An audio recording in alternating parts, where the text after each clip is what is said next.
आज हम बात करने वाले हैं कि क्या होगा अगर चांद धरती से टकरा जाए। वैसे तो कुछ लोग कहेंगे कि चांद धरती से टकराएगा और सब कुछ खत्म हो जाएगा, पर दोस्तों जितना नॉर्मल ये सुनने में लगता है उतना नॉर्मल असल में ये है नहीं। चांद को अगर धरती से टकराना भी होगा तो उसे कम से कम 1 साल लगेंगे धरती से टकराने में, और चांद जब धरती की तरफ आगे बढ़ेगा तो वो धीरे धीरे करके धरती पर तबाही मचाएगा और अंत में तबाही का रौद्र रूप ले लेगा। तो आइए दोस्तों वीडियो की शुरुआत करते हैं। दोस्तों आप लोग ग्रेविटी के बारे में तो जानते ही होंगे। अगर कोई भी चीज हवा में फेंकते हैं तो वो ग्रेविटी के कारण धरती की तरफ वापस आ जाती है। तो दोस्तों हम समझते हैं कि अगर हम कोई चीज ऊपर की तरफ फेंकते हैं तो वो नीचे क्यों आ जाती है।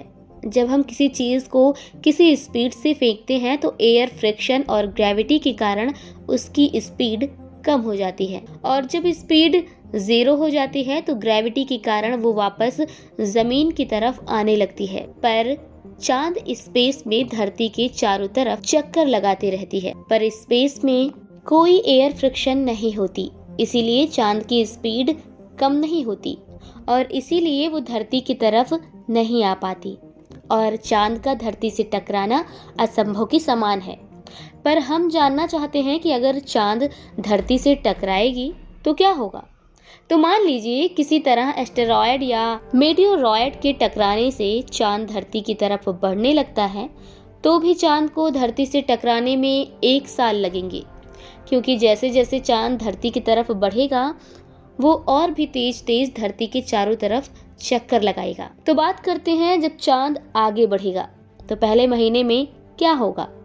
तो दोस्तों सब कुछ नॉर्मल रहेगा, पर समुद्र के जो वेव्स हैं, टाइड्स हैं, चांद के ग्रेविटेशनल फोर्स के कारण 5 मीटर तक बढ़ जाएंगे, जिसके कारण समुद्र के आसपास के इलाके डूबने शुरू हो जाएंगे। दूसरे महीने में तो चांद धरती के और पास आ जाएगा, जिसके कारण समुद्र की लहरें और भी ऊंची उठने लगेंगी और कोस्टल एरियाज पूरी तरह से तबाह हो चुके होंगे। और फिर 1 महीने में ही कई सूर्य ग्रहण लग रहे होंगे, क्योंकि चांद धरती का चक्कर और भी तेज लगाएगा और कई बार सूरज के सामने आएगा, और साथ ही इसका प्रभाव मौसम पर भी पड़ेगा। जी हाँ, पर इससे भी ज्यादा प्रभाव पड़ेगा सोशल मीडिया पर, क्योंकि इंटरनेट पूरी तरह से बंद हो चुका होगा, क्योंकि इंटरनेट के तार समुद्र के द्वारा पूरी दुनिया में फैले हुए हैं, और साथ ही जो डेटा स्टेशन है वो कोस्टल एरियाज में होते हैं, पर वो बर्बाद हो चुके होंगे,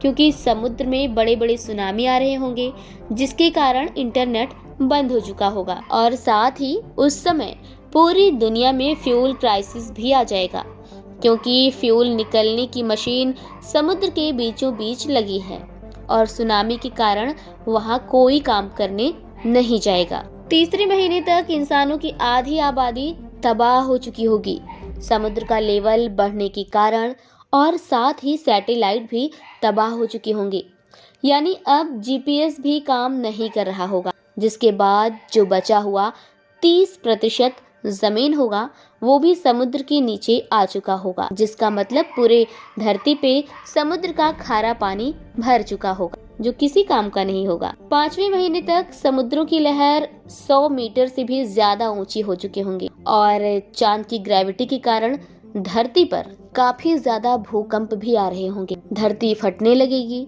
और ज्वालामुखी भी सक्रिय यानी कि एक्टिव हो चुकी होंगी। 7वें महीने तक चांद की स्पीड बहुत ज्यादा हो चुकी होगी और वो धरती के और भी पास आ चुका होगा, जिसके कारण जैसे जैसे चांद धरती के चक्कर लगा रहा होगा, समुद्र भी चांद को फॉलो करते हुए पूरी धरती का चक्कर लगाएगा, और जहाँ चांद नहीं होगा वहाँ सूखा पड़ा हुआ होगा। पर जब 12वां महीना आएगा और चांद धरती के बिल्कुल करीब आ चुका होगा, पर धरती के ग्रेविटेशनल फोर्स का ज्यादा होने के कारण चांद पृथ्वी से नहीं टकराएगा और टकराने से पहले ही चूर चूर हो जाएगा और धरती के चारों तरफ एक छल्ला बना लेगा, जैसे सैटर्न के चारों तरफ एक छल्ला होता है।